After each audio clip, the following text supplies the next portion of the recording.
বিসমিল্লাহির রহমানির রহিম। ইন্না আউওয়ালা মা খালাকাল্লাহুল কলম। আলহামদুলিল্লাহ।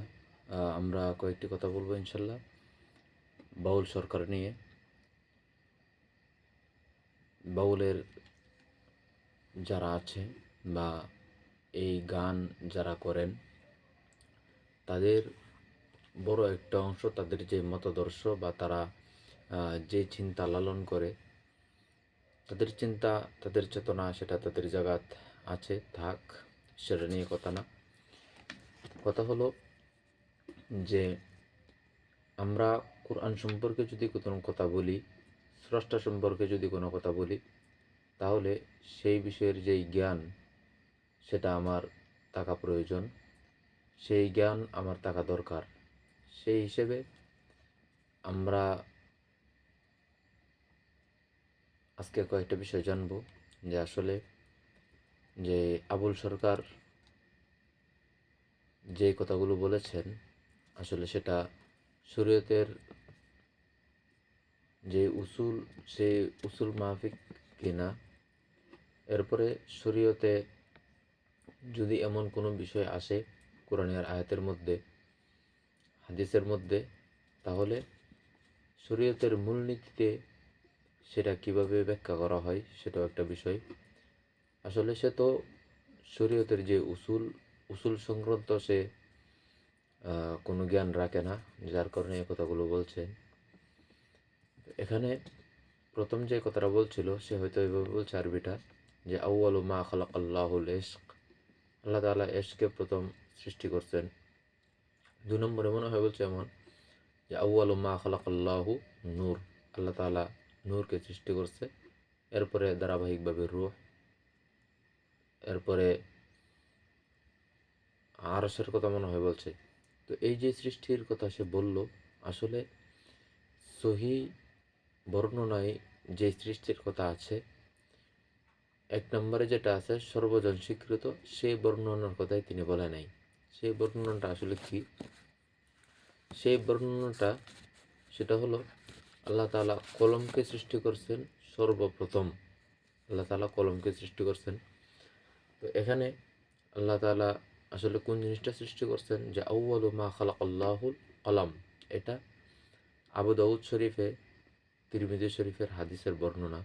আল্লাহ তাআলা কলমকে সর্বপ্রথম সৃষ্টি করছেন, অথচ এই 4টার মধ্যে সেই কলমের স্থান হলো না। 2 নম্বর আরশের কথা, এটা কেউ কেউ বলছেন, কিন্তু এটাও গ্রহণযোগ্য সহি বর্ণনায় না। আর বাকিগুলো যেইগুলো আছে সেইগুলো কোনো সহি বর্ণনা নেই। সুতরাং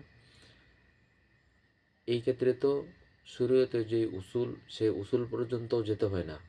কোনো বিষয় যদি সহি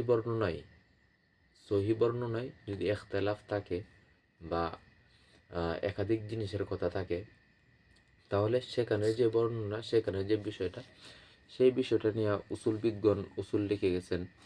এক্ষেত্রে কিতাব আছে যে নুরুল আনোয়ার, উসুলুস শাসি, এগুলোর মধ্যে বিভিন্ন এমন জিনিসের সমাধান দেওয়া আছে।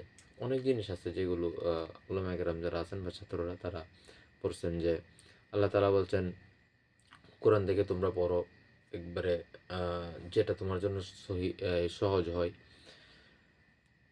যে এরপরে আর হাদিসের মধ্যে আছে, যে উসুল শেষের মধ্যে এটা আছে যে তোমরা সূরা ফাতিহা পড়ো, কারণ ফাতিহা ছাড়া তোমাদের নামাজ হবে না, নামাজের মধ্যে সূরা ফাতিহা পড়তে হবে। তখন এই দেখেন একটা বৈপরীত্য, সহিহ হাদিসের বর্ণনা বৈপরীত্য দেখা গেল। সেখানে বিধান কি সেটা নিয়ে কথা বলবো না, সেটার বিধান সেখানে বর্ণনা হচ্ছে সে কীভাবে মোকাবিলা করা। তো সেখানে উসুল হইল যে 2টা বৈপরীত্য বর্ণনা যদি থাকে, তাহলে সেখানে সবচেয়ে যদি এমন হয় যে বেশি সহি হাদিস, কোনোটা গ্রহণযোগ্যতা কম, তাহলে বেশি সহি যেটা সেটা আমলযোগ্য। যদি 2টাই সহি হয়, তাহলে সেটা শরীয়তের যে অন্যান্য বিষয়গুলো আছে সেইগুলোর সাথে মিল রেখে সেইগুলো চিন্তা গবেষণা করে সেখানে আসলে লম্বা কথা, প্রথম কোরআনেরটা আমলযোগ্য। যদি হাদিসের সাথে বৈপরীত্য হয়, তাহলে হাদিস সেখানে তরক করা হবে। তো এইগুলো উসুলগুলো না জেনে না বুঝে এরকমভাবে কথা বলা, তো যে কথাগুলো আল্লাহ তাআলাকে নিয়ে ব্যঙ্গ করা, তারপর হলো কোরআনকে নিয়ে ব্যঙ্গ করা, আল্লাহ তাআলার যে জবান, সেই জবানের কথা যেটা বলছে সেটা আপনারা শুনছেন, সেটা আমার জবানেও আসবে না। তো এমন কথা বলছেন যে একটা মানুষ যখন এক মুখে দুই কথা বলে তখন তাকে কি বলা হয়, সেটার সাথে সে মিলিয়ে আল্লাহ তাআলার জবানকে সেরকমভাবে চিন্তা করছে।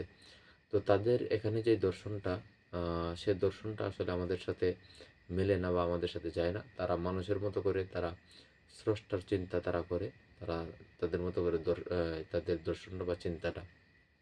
এখানে বৈপরীত্য যদি হয় তাহলে বিধান কি সেটা জানা নাই। এরপরে বৈপরীত্য আসলে হয়েছে কি না সেটা হলো বড় বিষয়। এখানে তো আসলে বৈপরীত্যই হয় নাই। তো এই যে অজ্ঞ, এই যে জাহেল, এমন জাহেলদের জন্য আলেমদের বা উলামায়ে কেরামের এরকমভাবে বিভিন্ন কথাকে নিয়ে পরে জনসাধারণ অনেক সময় ট্রল করে। শুধু এই ক্ষেত্রে না, এই বিষয়টা আসলে আমাদের ওয়াইজিন যারা আছে তাদের ক্ষেত্রে অনেক সময় এরকম বিভিন্ন বিষয়, বিভিন্ন প্রশ্ন তারা বিভিন্ন জায়গায় ছুড়ে দেয়। এমনটা অনেক সময় হয় অনেকের ক্ষেত্রে। তো এগুলো আসলে পরিহারযোগ্য। এরপরে যে কোনো একটা বিষয় নিয়ে কথা বললে সেখানে শরীয়তের যে উসুল বা মূলনীতি সেটা যাতে আমার জানা থাকে, সেই অনুযায়ী যেন হয়, সেটা মাথায় রেখে তারপর কথা বলা। এই বাউল তাদের সাথে তো আমাদের যে দর্শন চিন্তা, সেই চিন্তারই মিল নেই। আর আমরা যারা আমাদের মধ্যে যারা আলোচক আছেন ইসলামিক, তারা যাতে আমাদের কথাগুলোর ক্ষেত্রে যাতে আমরা এরকমভাবে ভালো কিছুর পরিচয় আমরা দিতে পারি আলোচনার ক্ষেত্রে, সেটাও এখানে বিবেচ্য। এজন্য আমরা কথাগুলো মেনে চলার চেষ্টা করব।